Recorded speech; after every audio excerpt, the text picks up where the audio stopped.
On reste dans le quartier. Sarah a eu envie de nous présenter un maestro de la joaillerie, Selim Mouzanar. Selim.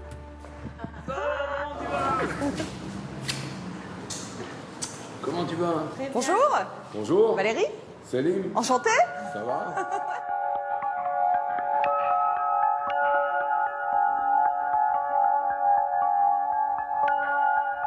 On a l'impression que c'est un seul fil.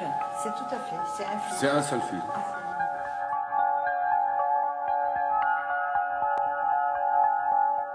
C'est la clé de Beyrouth, ça. Mais Sarah, c'est l'une des détentrices de la clé de Beyrouth.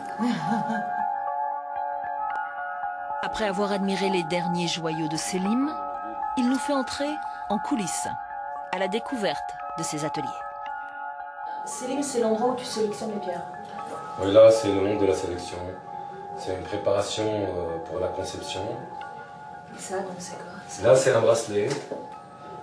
C'est un bracelet. On va le sertir que du diamant en taille rose.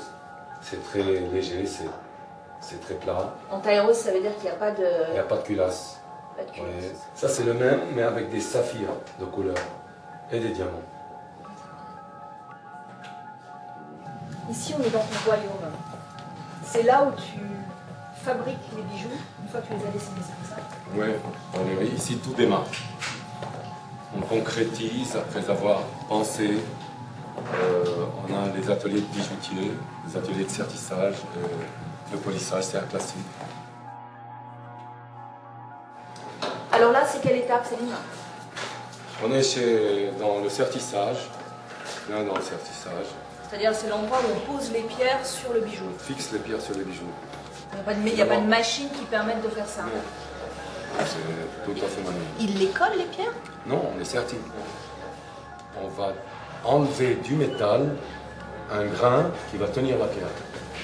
Mais si tu retournes, ça tombe pas. Ça ne tombe pas. Voilà. Ici, on est en train de faire une des pièces qui va s'accrocher à ma collection Castac. C'est un boîtier. Il est serti de diamants avant le polissage. Alors justement, il y a quand même une marque de fabrique. C'est ce noir qu'il y a souvent sur tes bijoux. Là, il n'y en a pas. Mais la plupart du temps, les pierres sont un peu serties de noir. C'est l'oxydation, c'est l'oxydation du métal. C'est des bains de couleur qu'on donne en métal. Comme ça, on voit plus les détails. Vous voyez, ça, c'est après polissage, cette pièce-là. Là et là, ce sont les mêmes pierres, simplement ça, Oui. pas poli, ça c'est poli. On voit bien quand on regarde tous tes bijoux qu'il y a une vraie tradition de l'ancien. Tu aimes l'ancien et en même temps, c'est incroyablement moderne. Donc, qu'est-ce qui t'inspire? Mon désir, c'est de faire des choses qui sont intemporelles, qui dégagent de l'optimisme et de la joie.